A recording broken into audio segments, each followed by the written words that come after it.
When we talk about intelligence, we usually think of people who used their privileged intelligence to achieve great accomplishments in their lifetimes, such as Leonardo da Vinci, Albert Einstein, William Shakespeare, or Isaac Newton.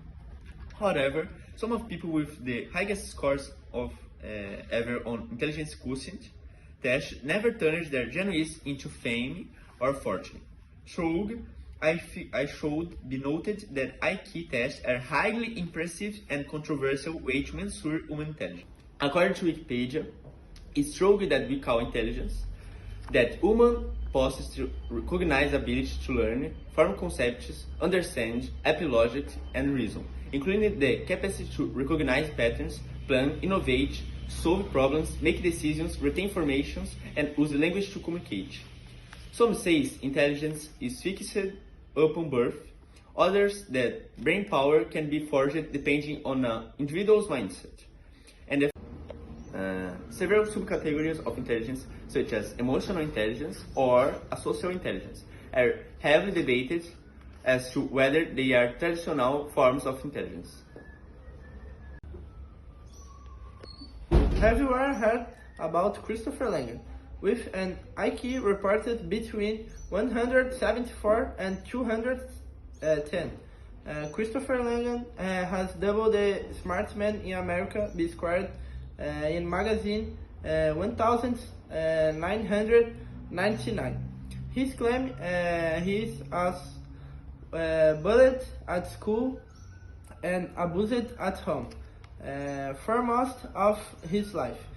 Langan has hired as a bouncer, cowboy, constructor,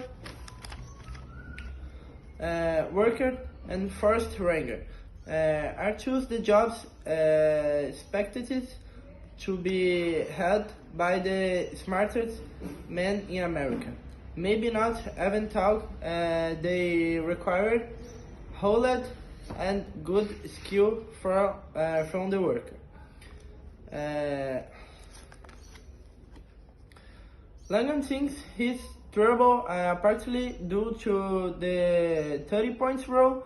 The rule is attributed to psychologist Rolling Worth and says that if the IQ of two people differ by 30 points or more, they probably have a hard time understand it. Other basically, the higher IQ subject is not understood because his ideas have too much context for the author to follow, and the lower IQ subject is not standard because the author perceives errors and roles is his ideas. Mr. Langan's intelligence got confused with arrogance, and not one likes to know it's right. Especially we apparent they really know it all. On the other hand, some intelligent people were very successful, if not financially, at least professionally.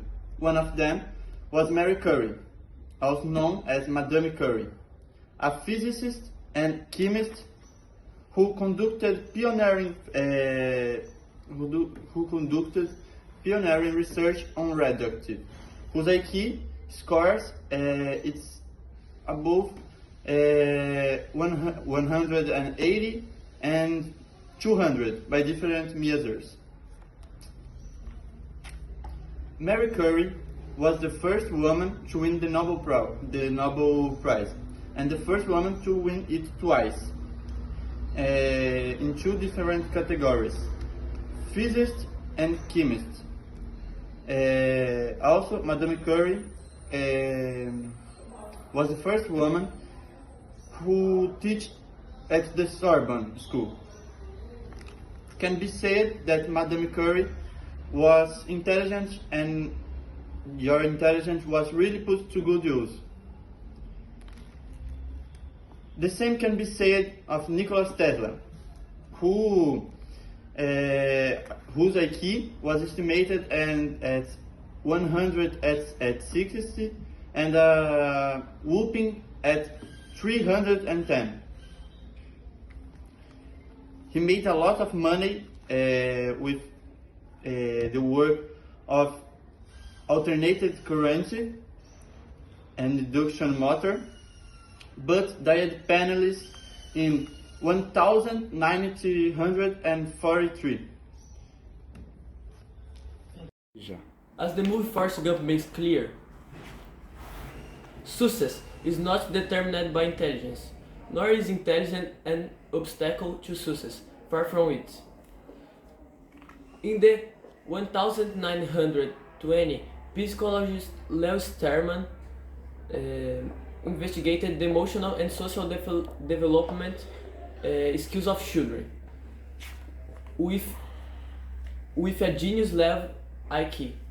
Those who scored above 140 on the Stanford Binet test, in which the average IQ score is 100. Terman tracked the development of these children along the years and found that most were socially and physically well adjusted. Not only were they academically successful, but they also tended to be healthier, stronger, taller, and less accident-prone than a matched set of children with normal IQs. As impressive as these results seemed, the success stories appeared to be more the exception than the rule. In his own evaluation, Terman noted that the majority of subjects pursued occupations as humble as those of policeman, seaman, tipsy, and filing clerk, and finally concluded that intelligence and achievement were far from perfect correlated.